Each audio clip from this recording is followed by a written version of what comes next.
सरकार का इस बात पर कहना यह है कि हमारे पास इतने फंड्स नहीं हैं कि हम कर्मचारियों को उनका वेतन दे सकें। तो हमें लगा कि चलो हमें कुछ उसमें सहयोग करना चाहिए, जनता से सहयोग लेना चाहिए। हमने जगह जगह जाके भीख मांगी, सड़क पे गए, वहाँ गाड़ियों वालों से, दुकानदारों से हमने भीख मांगी, बस में हमने जो सवारियाँ बैठी थी उनसे मांगी।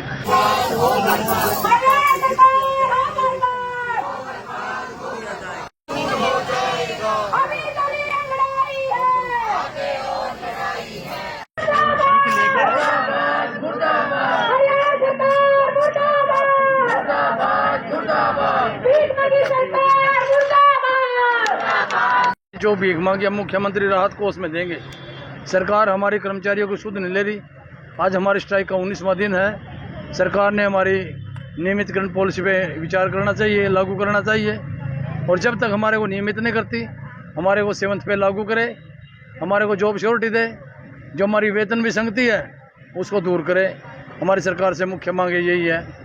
GL, CL, CCL जो भी हमारी सभी सेम, जो परमानेंट कर्मचारी की हो तो वो सेम डिटो लागू करें। आज हमने पूरे हरियाणा में सभी सिविल सर्जन कार्यालय पे साझा मोर्चा के कार्यक्रम अनुसार भीख मांगने का प्रोग्राम था। आज हमने यहाँ धरना स्थल से जाके हम सड़क पे गए, वहाँ गाड़ियों वालों से, दुकानदारों से हमने भीख मांगी, बस में हमने जो सवारियाँ बैठी थी उनसे मांगी।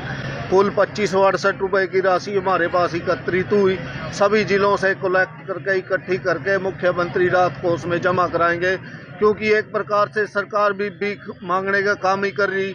उनके पास देने के लिए कर्मचारियों को तनख्वाह नहीं है, हमें तनख्वाह लेने के लिए भी स्ट्राइक का सहारा लेना पड़ता है। सरकार कर्मचारियों की और कोई सुध नहीं ले रही है। इसी को ध्यान में रखते हुए आज पूरे हरियाणा में भीख मांगी गई। कल सभी जिलों में मुंडन कराया गया था 5-5 साथियों द्वारा हर जिले में, ताकि सोई हुई सरकार जागे और मांगों पे ध्यान दे। सर, ये हर रोज नए तौर तरीके से आप कुछ न कुछ प्रदर्शन कर रहे हैं, इसके पीछे सरकार जागे। हम देश हित में भी कार्य करते हैं। कल हम ब्लड डोनेशन कैंप का आयोजन करने जा रहे हैं। रेड क्रॉस कार्यालय से हमारा संपर्क हो गया। कल हम इसी कड़ी में पूरे हरियाणा में करना था। वैसे 15 अगस्त का टाइम था, लेकिन 15 अगस्त को वो बुक है पहले ही, कोई और संस्था पहले देती होगी, तो हमारे को 14 तारीख का टाइम मिला। 14 अगस्त को कल को हम ब्लड डोनेशन करेंगे कर्मचारी सभी। किस तरीके? आज तो एक ही था, जैसे भीख मांग के, ताकि सरकार तक मैसेज जाए।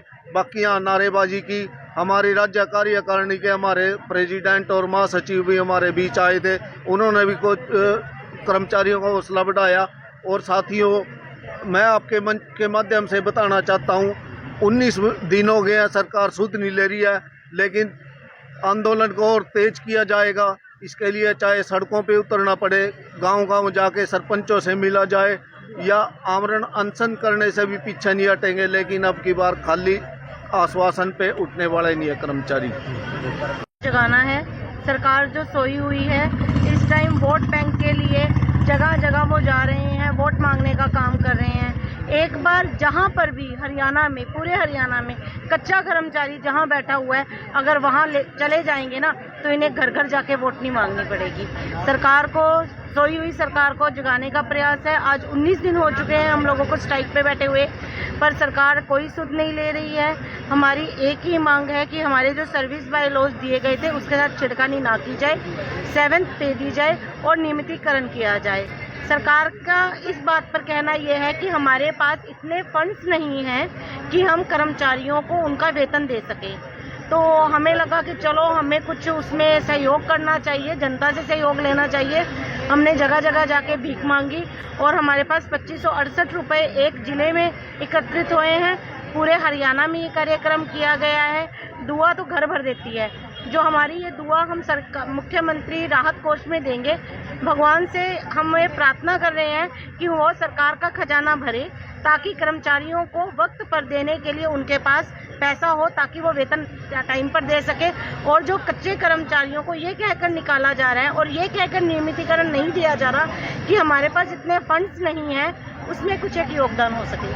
तो मैम क्या नजर आ रही है? सर, कर्मचारी का काम होना कर्म करना होता है। हम अपना कर्म कर रहे हैं। उसका गीता के उपदेश में भी लिखा है, कर्म कर फल की चिंता नहीं कर। हम अपना कर्म कर रहे हैं। अभी कल हमने ब्लड डोनेशन कैंप का प्रोग्राम कर रखा है। उसके अंदर हमारे मतलब करनाल से है कि 50+ यूनिट्स होंगी। पूरे हरियाणा में कार्यक्रम चलेगा। वैसे तो एज पर शेड्यूल 15 तारीख का रखा गया था, पर ब्लड डोनेशन के लिए आपको ब्लड बैंक से बात करनी होती है। उनके प्री शेड्यूल के अनुसार आपको टाइम मिलता है। तो हमें कल 14 तारीख का टाइम मिला है। हम इसमें करनाल जिला कल इसमें सहयोग करेगा और ब्लड डोनेशन करेंगे। उसके बाद हम कैंडल मार्च भी निकालेंगे। हम उसके बाद जनता में प्रतियां बांटेंगे कि क्यों एक एनएचएम कर्मचारी सड़क पर है, हड़ताल में क्यों है। हम कहीं न कहीं आम प्रति जवाबदेही हमेशा सरकार की होती है। अगर आज जनता परेशान है तो सरकार का पहला कार्य ये बनता है कि वो उस कोस को जाने कि किस करके जनता परेशान है। हमने जनता को परेशान नहीं किया, हम भी तो जनता का पार्ट है। अगर हमें कर्मचारी से हटा दिया जाए तो हम जनता भी तो हैं हरियाणा की। तो सरकार इस चीज़ को देखे। हमने एकदम से स्ट्राइक पे नहीं आए, उससे पहले पत्राचार किया गया था। पिछले 7 साल से लगातार पत्राचार हो रहा है, पर सरकार ने कोई सुध नहीं ली। 2017 में जो सर्विस बायलॉज दिए गए थे उनको फ्रीज करने के लिए एफडी ने लेटर दे दी। 2021 में मुख्यमंत्री मनोहर लाल खट्टर जी ने 7th पे देने की घोषणा करी थी, वो आज तक लागू नहीं हुआ। हम एकदम नहीं आए, हम तो 7 सालों का जो संघर्ष है उसको लेके आए हैं। और वो आक्रोश आज इतना ज़्यादा था कि 22 के 22 जिले हरियाणा के स्ट्राइक पे हैं। जिला मुख्यालय जो है पंचकुला वो भी स्ट्राइक पर है।